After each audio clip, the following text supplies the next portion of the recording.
What we have been discussing so far, we talked about we have one issue for the assessment of the growth rotation.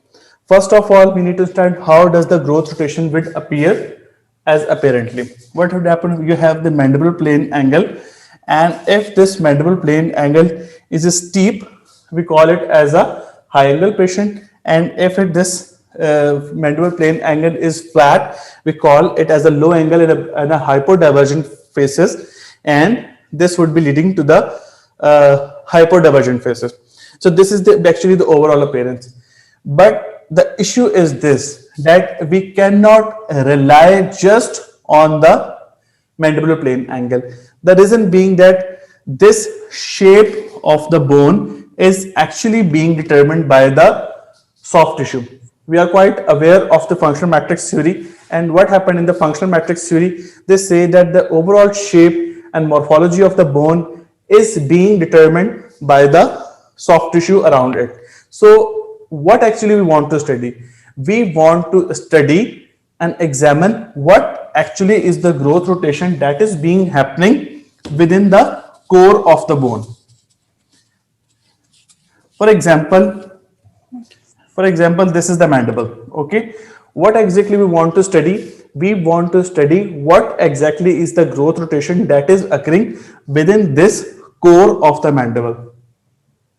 Okay, and how we have defined the core of the mandible?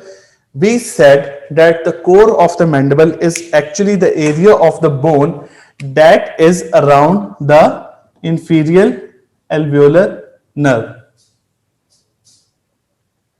The area of the bone that is exactly around the inferior alveolar nerve, we had called it as the core of mandible.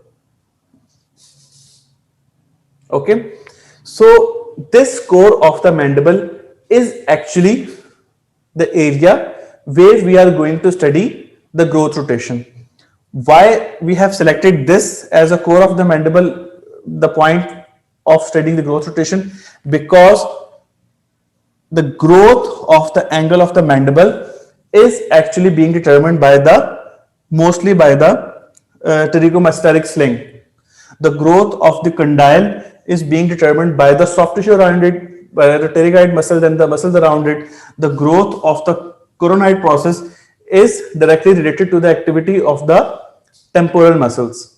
In a similar way, if you talk about the alveolar housing, the growth of the alveolar housings are being determined by the development of the dental tissues.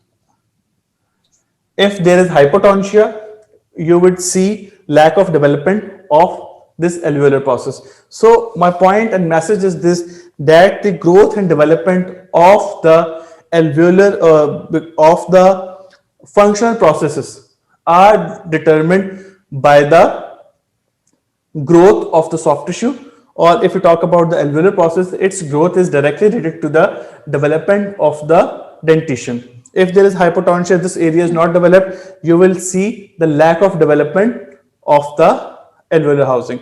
If particularly in the case of the ankylosis, what we had seen that the growth of this area is actually being determined by the muscles around it. So my message is so far that while studying the growth rotation of the mandible, we have the core of the mandible that is around the inferior alveolar process, and we have different functional processes, and we have to skip and ignore for the time being the growth of the functional processes. The reason being, we just want to see how does this inferior bone around the inferior alveolar nerve, which is the core of the mandible, how does the core of the mandible is being rotated.